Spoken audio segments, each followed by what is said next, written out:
Hello बच्चों, let's see this question and here this question say explain any 5 needs to have political parties in a democratic country। Question आपसे बोल रहा है कि एक democratic country में पॉलिटिकल पार्टी होना बहुत ज़रूरी है, उनकी बहुत ज़रूरतें हैं। कोई 5 ज़रूरतें आपको यहाँ पे बतानी है। क्वेश्चन बहुत इंपॉर्टेंट है और इस क्वेश्चन का की कॉन्सेप्ट क्या है? Importance of political party in a democratic country. एक लोकतांत्रिक देश में पॉलिटिकल पार्टीज़ का क्या रोल होता है, क्या ज़रूरत होती है, क्या इम्पॉर्टेंस होती है, ये सब कुछ हम देखेंगे। सिंपल सी बात है, आप एक ऐसे देश में रहते हैं, आप इंडिया में रहते हैं और हम आपको बोल रहे हैं कि इंडिया में डेमोक्रेसी है। तो आप आपको लगता है कि इंडिया में डेमोक्रेसी है? तो आप बोलेंगे कि हाँ डेमोक्रेसी है, क्योंकि हम अपनी पसंद की सरकार चुन सकते हैं।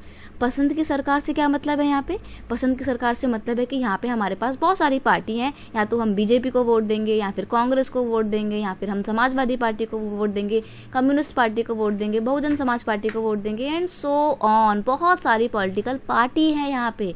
अगर ये पॉलिटिकल पार्टी नहीं होगा तो आपके पास तो फिर ऑप्शन नहीं होंगे और कंट्री में तो डेमोक्रेसी बचेगी ही नहीं, है ना, क्योंकि आपके पास कोई ऑप्शन नहीं है। और जब तक आपके पास ऑप्शन नहीं है तो वो डेमोक्रेसी किस बात की?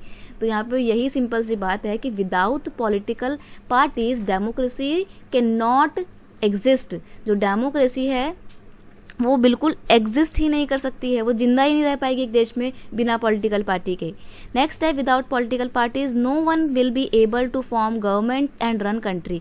अब जब तक पॉलिटिकल पार्टी नहीं होगी तो सरकार कौन बनाएगा? आप तो जाके अपनी सरकार नहीं बना लेंगे ना, या आपकी क्लास के बच्चे जाके सरकार नहीं बनाएंगे। सरकार बनाने का काम किसका होता है? नेताओं का होता है, जो कि किसी पार्टी से होते हैं। तो जब तक पार्टी नहीं होगी तो कोई सरकार नहीं बनाएगा, और अगर कोई सरकार नहीं बनाएगा तो उतने बड़े देश को चला पाना बहुत मुश्किल हो जाएगा, कंट्री में इनस्टेबिलिटी आ जाएगी। तो पॉलिटिकल पार्टी होना बहुत ज़रूरी है।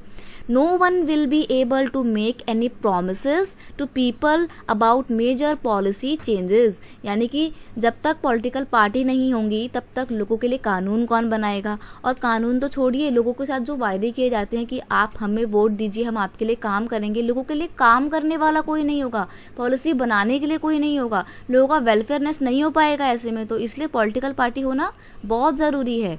नेक्स्ट है if people of country face any major problem they raise their issue in front of their representative, but in lack of political party there will be no representative. यानी कि ये बोल रहा है कि अगर लोगों को कोई भी प्रॉब्लम होती है, आपको आपके एरिया में कोई भी प्रॉब्लम होती है, तो आप क्या करते हो? आपके एरिया के जो हेड होते हैं या आपके एरिया के जो पॉलिटिकल पार्टी से संबंध रखने वाले नेता होते हैं, आप उनके घर में जाके गेट खटखटा के बोलते हो ना कि हमारे यहाँ पे ये प्रॉब्लम है, इसको ठीक करवाइए। लेकिन अगर मान लीजिए आपके पास कोई रिप्रेजेंटेटिव ही नहीं है। क्यों नहीं है? क्योंकि पॉलिटिकल पार्टी नहीं है, और पॉलिटिकल पार्टी से ही आते हैं नेता, नेता भी नहीं है, आपको रिप्रेजेंट करने वाला कोई नहीं है, आपकी प्रॉब्लम को कोई सुनने वाला नहीं है, तो आपकी तो प्रॉब्लम सॉल्व नहीं होगी और आप बेचारे बहुत परेशान होंगे। और ऐसे करते करते it will increase the instability in country. Country में अव्यवस्था फैल जाएगी, कोई काम ठीक ढंग से नहीं हो पाएगा अगर पॉलिटिकल पार्टी नहीं होगी। तो अगर देश को सही ढंग से चलाना है, लोगों का विकास करना है, डेमोक्रेसी को बनाए रखना है, सरकार चलानी है, तो पॉलिटिकल पार्टी का होना बहुत ज़रूरी है। I hope you understand it well. Best of luck.